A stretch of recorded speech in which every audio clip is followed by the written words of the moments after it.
sekali hasil survei dari PBB, salah satu lembaga yang selama ini saya lihat cukup kredibel, menempatkan diri secara baik di tengah-tengah banyak lembaga survei lain yang kita lihat secara jelas-jelas kemudian yang dompleng untuk memihak kepada politik.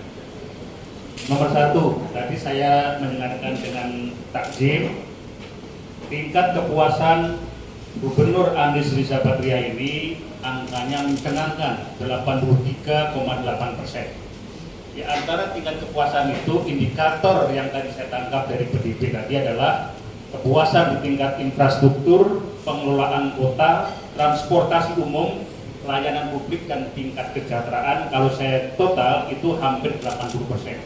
Kenapa masyarakat Jakarta kemudian menyampaikan kepuasan kepada periode Anies Riza?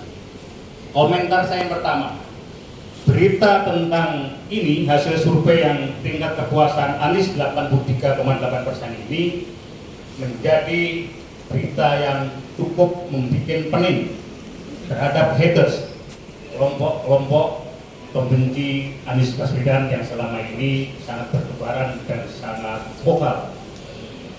Komentar saya pertama. Yang kedua, menarik, PDB mengajak kita untuk mencoba menelusuri, ternyata dari seluruh kota dan kabupaten di DKI itu mayoritas, angkanya tadi saya catat, latar belakang respondennya 63% alias mayoritas berasal dari kaum milenial yang berusia 17-25 tahun yang relatif tidak tercekoi dengan racun-racun politik. Jadi mereka relatif kemudian bisa menjaga jarak dalam situasi. Umur ini adalah umur yang potensial dan menjadi hantu setiap partai politik ketika pemilu, karena mereka adalah umur yang segar dan mereka tidak otomatis kemudian berafiliasi. Yang kedua, ternyata latar belakang responden yang tadi saya catat adalah 74%, hampir segitu, itu berasal dari lulusan SMA dan sederajat. Ini menggambarkan potret Indonesia ya, mayoritas kita kan masih banyak dari lulusan dari SMA dan sederajat. Nah, saudara sekalian, yang kedua, temuan yang kedua adalah menarik bagi saya, tadi disampaikan oleh PDB, mayoritas penduduk Jakarta itu tahu persis bahwa Anies Baswedan selesai pada pertengahan Oktober ini dan penggantinya akan dipilih oleh Presiden lewat mekanisme. 64% tahu. Menariknya, siapa figur-figur calon meskipun sudah diputuskan oleh DPRD yang 3 orang itu, ini 92% tidak tahu siapa figur yang akan ditunjuk atau siapa figur yang diusulkan oleh DPRD DKI kepada pusat untuk akhirnya ditunjuk. Yang tahu hanya 8,8%. Ini angka ini kita catat dengan baik karena inilah nanti saya izin mengusulkan, karena nanti adalah penjabat gubernur ini dipilih bukan lewat mekanisme demokratis tapi lewat mekanisme political appointee alias penugasan. Maka saya ingin memberikan beberapa pandangan yang dapat kalau ini didengar adalah masukan kepada calon penjabat gubernur maupun mudah-mudahan juga Presiden dan Menteri dan tim ketika memutuskan memang perlu ada kehati-hatian untuk mendengarkan aspirasi publik. Yang pertama, saya mencatat tantangan yang dihadapi bagi calon penjabat gubernur. Saudara sekalian, dari berita yang beredar, termasuk tadi dari survei tadi, saya mencatat ada 3 yang tadi disurvei sebagai penjabat gubernur, ialah Pak Heru Budi Hartono, ini adalah sekarang Kepala Staf Kepresidenan. Kemudian yang kedua Dr. Bahtiar, Dirjen Politik. Ini termasuk yang membuat pemilu serentak ini termasuk arsiteknya dia. Kemudian Pak Marullah Matali sekarang posisi sekda. Meskipun saya dapat ya angin-angin bocor, kemungkinan Pak Marullah Matali ini mungkin tetap di sekda, kemudian mengikut pada dua yang di atas. Tapi saya tidak tahu wallahu a'lam karena beredar bocoran itu setiap detik berganti. Nah, kalau Pak Heru Budi Hartono semua orang tahu dia adalah the all presidentsman, the all Jokowisman. Apakah akan sana? Wallahu a'lam. Karena publik sekeras apapun, segensa apapun kita memberikan alternatif, toh akhirnya ini bukan lewat election demokratis, tapi adalah akan penunjukan atau political politik. Nah, saudara sekalian, saya izinkan saya akan menambahkan diskursus kita tentang betapa pentingnya DKI ini. Tapi saya beruntung ya dari beliau-beliau ini, nanti baginda saya ya. Tadi saya nggak besar-besar, saya menjumpai dari mereka. Ini mereka memutuskan, mereka memberi pandangan yang sama. Jakarta ini adalah barometer, adalah jendela Republik. Karena itu kita betul-betul siapapun penjabat gubernur yang nanti akan dipilih ditunjuk lewat political point tadi, betul-betul lewat betul-betul figur yang punya jam terbang yang cukup baik itu. Tantangan yang pertama adalah satu, harus diingat APBD DKI terbesar se-Indonesia. Duitnya besar, jumbo. Angka yang saya buka adalah yang diketok oleh DPRD yang kemarin baru beberapa hari lalu ditekan oleh Gubernur Anies. APBD DKI mencapai angka 82,4 triliun, terbesar dibanding seluruh provinsi Indonesia. Nomor 2 Jawa Barat, nomor 3 Jawa Timur, Jawa Tengah, Papua, dan Aceh. Itu urutannya sampai berapa. Papua dan Aceh saya ingat ketika saya masih wakil ketua DPR dulu, saya menaikkan persetujuan puluhan triliun untuk dana khusus yang luar biasa ini. Itu pun Aceh, Papua sama Aceh masih sekian. Jadi terbesar adalah APBD DKI. Tolong dicatat oleh Pak calon penjabat gubernur, Anda nanti akan mengolah duit jumbo 82,4 triliun, yang diantaranya 55,6 triliun itu adalah PAD, pendapat asli daerah DKI tanpa embel-embel bantuan dari Menteri Keuangan, Presiden dan seterusnya. 55 triliun. Bayangkan akan memulai. Nomor 2, birokrasi di DKI ini juga jumbo besar, berjumlah 263.930 orang ASN yang tersebar di banyak, kemudian SKBD dan seterusnya. Birokrasi yang sangat besar. DKI mendapat hitung dari penilaian terbesar nomor 4 setelah Jawa Timur, Jateng, Jabar, kemudian DKI terbesar. Itu dicatat betul oleh calon penjabat gubernur DKI. Nomor 3, pertanyaan saya ialah,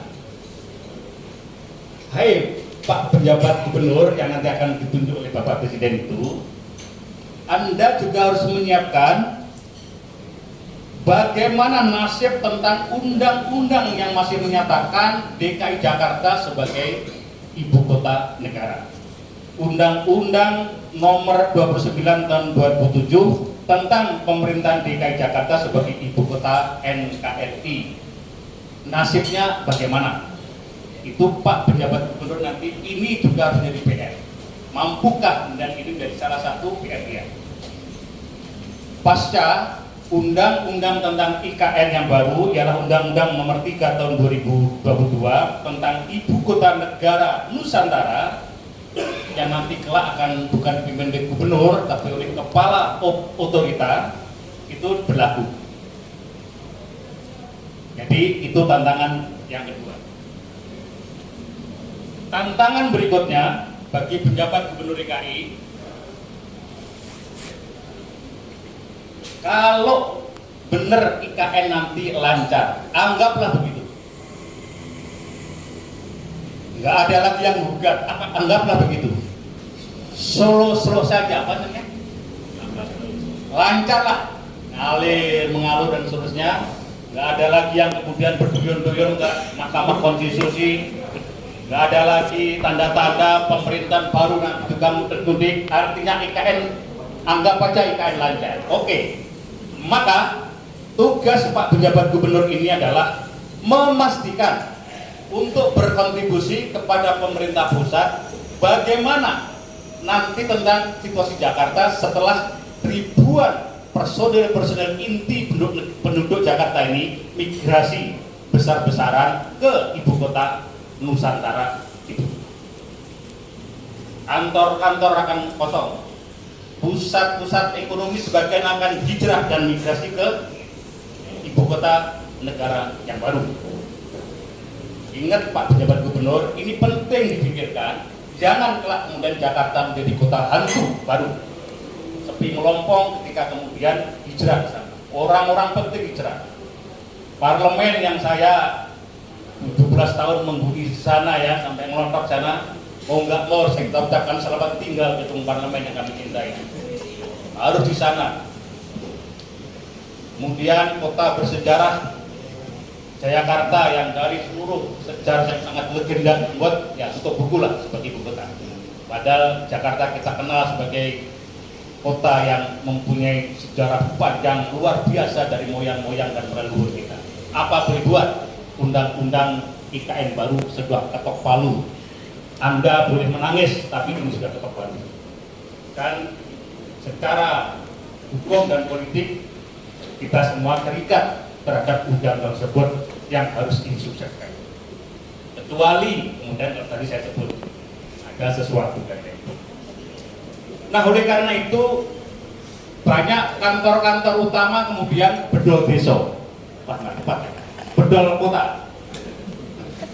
Bedol desa, bedol kota, sebab karena berduyun-duyun migrasi ke sana. Bagaimana ini? Itu menjadi tantangan berikutnya. Berikutnya adalah penjabat Pak Gubernur ini juga tidak mudah karena dibayang-bayangin oleh prestasi gubernur sebelumnya yang menjabat. Bayangkan saudara sekalian, Gubernur DKI ini agak unik bersejarah. Mantan Gubernur DKI yang bernama Jokowi naik menjadi presiden. Sekarang Gubernur yang sebentar lagi selesai ini, setelah saya selesai tugasnya tahun 16 betul ya, 16 Oktober 2002 ini disebut-sebut di banyak lembaga survei menjadi 3 bintang yang bersinar calon unggulan untuk Pilpres yang akan datang.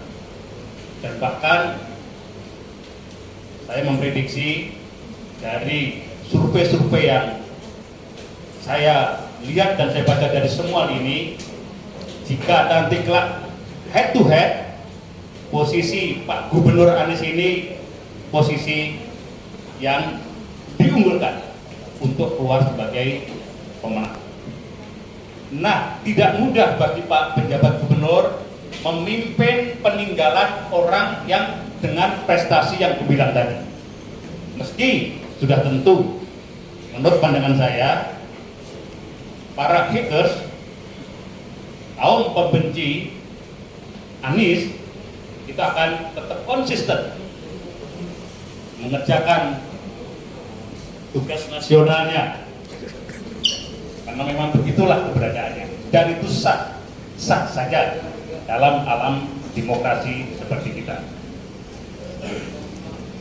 Yang berikutnya saya ingin memberikan poin bukan catatan atas pandangan sahabat saya Bapak Menteri Dalam Negeri Jenderal Tito Karnavian yang menyampaikan pejabat gubernur atau bupati wali kota se-Indonesia punya wewenang besar untuk memecat, menggeser, menggusur ASN, pegawai-pegawai negeri di bawahnya.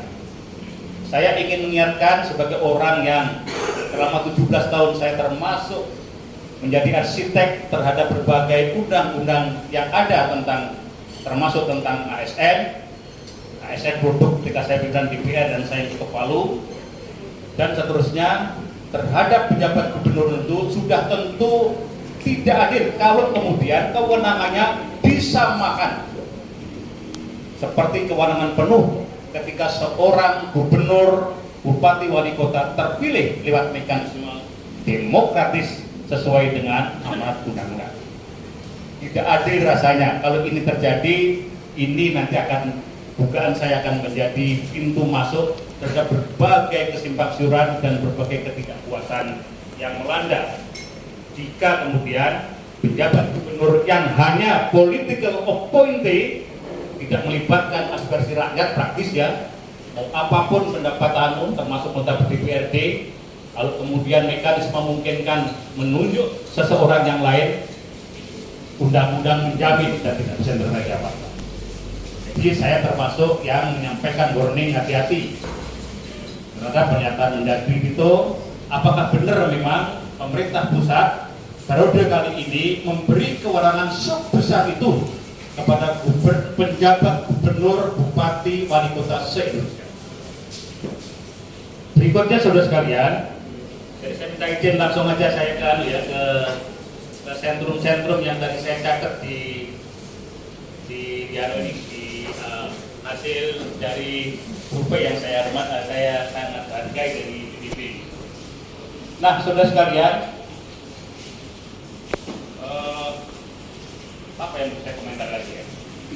Begini, saya ingin mengirimkan pandangan saya sebagai orang yang dulu aktif ikut terlibat menyusun undang-undang. Ini penjabat gubernur DKI ini, kalau Pak Anies dan Pak Riza nanti selesai pada 16 Oktober, berarti kalau pilkada serentak nanti adalah pertengahan November 2024, artinya mereka akan memanggul kewenangan sebagai gubernur di sini selama 2 tahun lebih.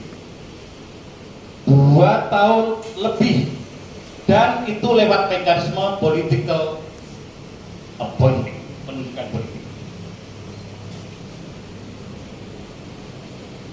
Saya ingin memberitahu dari catatan saya yang kita himpun, pada tahun 2022 ini ada 101 kepala daerah yang terdiri dari 7 gubernur, 76 bupati dan 18 wali kota yang selesai periodenya dan akan ditunjuk penjabat lewat political appointee. Pada tahun 2023 catatan saku saya adalah ada 170 kepala daerah yang terdiri dari 17 gubernur, 115 bupati dan 38 wali kota yang akan diganti dan ditunjuk penjabat gubernur.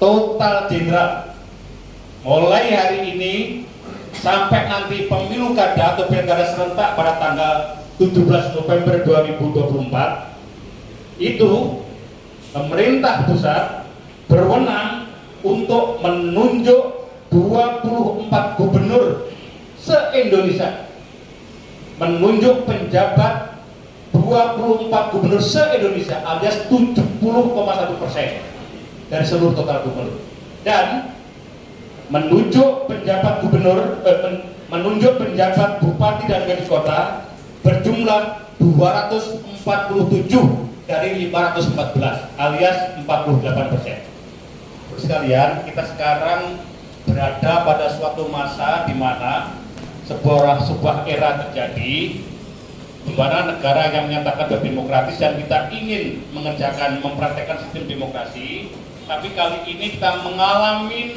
masa-masa yang agak kalau bagi penganut mazhab demokrasi ini agak nyesek gitu ya rasanya. Itu dipilih penjabat gubernur, jumlahnya 70% akan ditunjuk untuk gubernur dan 48% bupati wali kota se-Indonesia juga ditunjuk lewat political appointment. Apakah ini sah? itu sah karena undang-undangnya memang mensahkan itu. Undang-undang itu disahkan pada tahun 2000 sekian pada zaman pemerintahan Pak Jokowi memang, dan pada periode DPR yang kemarin maupun yang sekarang ini. Nah, saudara sekalian, itulah gambar yang terjadi. Oleh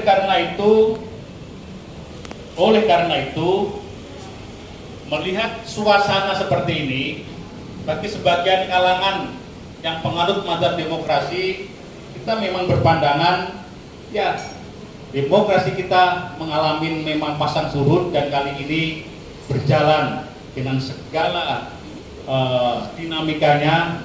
Demokrasi Indonesia berjalan tidak dalam posisi baik-baik saja. Kita memang perlu mengawal agar ini dengan sela-sela ada aturan perundangan yang berlaku ini, bagaimana kita tetap meniupkan energi positif, memberikan narasi-narasi pensarangan politik yang positif kepada pihak-pihak penguasa yang nanti memang kepadanya mereka harapkan muncul negarawan. Oleh karenanya itu, karena penjabat gubernur termasuk DKI Jakarta ini nanti ditunjuk dan ditugaskan lewat political appointee. Kalau untuk gubernur itu nanti yang muncul terakhir adalah presiden, setelah lewat mekanisme Mendagri mengusulkan. Dan saya dengar istana akan membuat semacam tim penilai akhir. Tapi kalau undang-undang mengatakan usulan dari Mendagri menuju ke presiden pilih. Itu mekanisme undang-undang. Jadi kalau itu satu enggaknya sah. Saya tadi hanya ngomong tentang aspek demokrasi substantif bagaimana ini. Sekian gubernur kan ditunjuk gitu ya. Padahal gubernur itu terpilih dengan susah banyak kalau pada demokrasi, mengeluarkan energi, mencurahkan tenaga, pikiran, dana yang luar biasa, dan ini ditunjuk. Jadi gratisan semua ini penjabat gubernur itu. Tapi mereka ada embel-embel yang dipilih itu adalah untuk gubernur adalah ASN, pejabat birokrasi eselon 1 dan sederajat. Dan untuk bupati wali kota, ASN, PNS, pejabat birokrasi yang setara eselon 2. Nggak ada embel-embel lain. Jadi mestinya itu tetap dipakai. Karena itu ditunjuk lewat political appointee, maka pandangan saya mestinya kewenangannya itu adalah terbatas. Berwenang tetapi tetap harus ada rem. Berbeda dengan kalau kemudian itu betul-betul pejabat atau gubernur, bupati, wali kota yang terpilih lewat mekanisme pilkada demokrasi. Dari seluruh yang tadi hasil dari survei PDB, saya tadi membaca PDB rakyat atau publik di DKI itu menginginkan pertama pejabat gubernur itu harus mengayomi. Yang kedua apa tadi? Tidak berpihak. Yang ketiga pada masyarakat dan rakyat dan kemudian KKN. Nah, saudara sekalian, lepas dari temuan-temuan tadi, dari hati kecil saya menyampaikan pandangan. Dari semua pandangan termasuk agenda bertiga tadi, saya berpandangan penjabat gubernur yang nanti akan ditentukan hendaknya adalah pertama pejabat yang punya jam terbang birokrasi yang cukup tinggi. Dia adalah figur birokrat murni yang tidak ada embel-embel nuansa politik. Dia adalah figur yang harus netral, mengayomi, terbebas dari politik identitas, dan ini penting, tidak terafiliasi kepada parpol manapun, penguasa maupun tidak penguasa, dan tidak mempolitisasi PNS, ASN, dan pejabat birokrasi.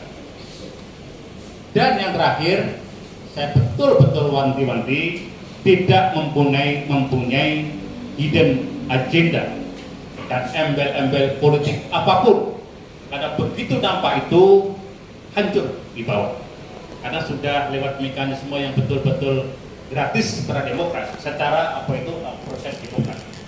Betul-betul adalah pejabat birokrasi yang tulen. dan ada rambu-rambu. Nah, saudara sekalian, karena tadi juga disebut, izinkan saya komentar sedikit ya mengenai apa itu tadi disebut temuan PDB tadi sudah disampaikan oleh Pak Wakil Rektor dan semua dari Indef dan dari NUK. Apa itu tadi kan masalah ekonomi yang jadi soal. Nah, ini saya bukan ahli ekonomi tapi begini, setelah saya beberapa lama saya tidak mengkhawatirkan, termasuk terakhir ketika Wakil Rektor ya tadi menyampaikan, saya akan baca itu pandangan dari Menko Panjaitan mengenai kemungkinan kita akan badai krisis akan ditimpa oleh badai krisis. Ini menarik disampaikan oleh Menko yang mesti kalau pemerintah pusat bukan saya ngayam-ngayamin, tapi ini disampaikan, saya nggak tahu maksudnya. Kita berbuka baik bahwa maksudnya adalah hati-hati di sana, mudah-mudahan warning. Tapi jangan sampai ada pikiran nakal ya, situasi krisis kemudian pemilu ditunda, wah jangan. Tapi adalah saya kira ini perlu kita catat baik. Maksud beliau sudah tentu bagus untuk ini. Nah, saudara sekalian, kalau saya lihat memang dari berbagai kondisi dunia, geopolitik sekarang kan luar biasa. Perang Rusia Ukraina ini jangan dianggap remeh. Dari beberapa temuan dari beberapa diskusi kita, termasuk beberapa kontak-kontak kita kepada teman-teman di Amerika maupun pemerintah ya, ini menyimpulkan bahwa kalau tidak hati-hati, krisis tentang geopolitik global itu luar biasa, bisa mengarah kepada perang dunia ketiga. Krisis energi, krisis pangan, krisis keuangan. Jadi ini menjadikan perfect storm. Apa namanya? Badai yang sempurna. Badai krisis yang sempurna di depan mata kita. Di antaranya kita mencatat kemarin laporan dari Bloomberg dan seterusnya, dari IMF, dari World Bank itu mengatakan bahwa Amerika sendiri terjadi hiperinflasi. Anak saya kuliah di London memberitahu pada saya, Pak, di London Inggris sekarang juga hiperinflasi. Kemudian Uni Eropa demikian pula, Jerman yang sebagai kuat yang memimpin Uni Eropa demikian. Tiongkok, Cina mengalami hal yang sama. Terus sekalian, ini bisa menjadi badai resesi dan awan gelap ekonomi berada di depan kita. Pertanyaannya, apakah kondisi global ini mempengaruhi terhadap Sakbrutek Jakarta pada penjabat gubernur? Apapun, saya tetap menyarankan Pak pejabat gubernur tetap harus mengikuti informasi mutakhir. Kalau memang keinginan masyarakat masyarakat DKI Jakarta menginginkan pejabat gubernur nanti adalah ekonomi yang penting, maka itu dicermati dengan baik. Sudah tentu koordinasi dengan pusat. Karena Jakarta adalah barometer. Saya setuju tadi yang disampaikan. Baik, yang terakhir, saudara sekalian, saya membaca berita beberapa hari lalu Gubernur Anies barusan menaikkan apa itu dengan rancangan apa tadi? Saya bacanya ya.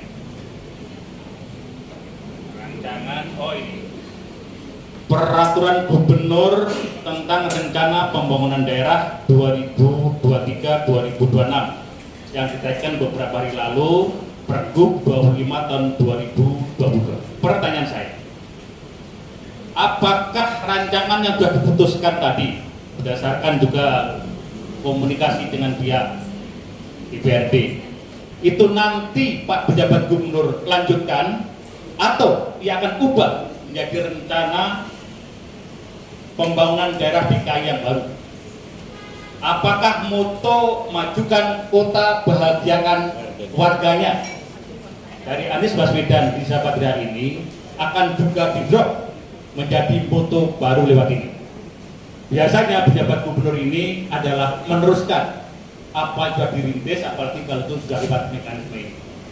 Saya tidak tahu nanti penjabat gubernur yang baru yang ditunjuk ini apakah juga akan ini saya titip beberapa poin yang mudah-mudahan menambahkan diskusi kita terhadap yang tadi disampaikan oleh PDB. Demikianlah teman-teman pers yang saya hormati, sedikit beberapa komentar dan pandangan saya dari hasil survei dari PDB yang saya apresiasi. Assalamualaikum warahmatullahi wabarakatuh. Waalaikumsalam warahmatullahi wabarakatuh. Terima kasih Pak Dr. Rio atas insight-nya.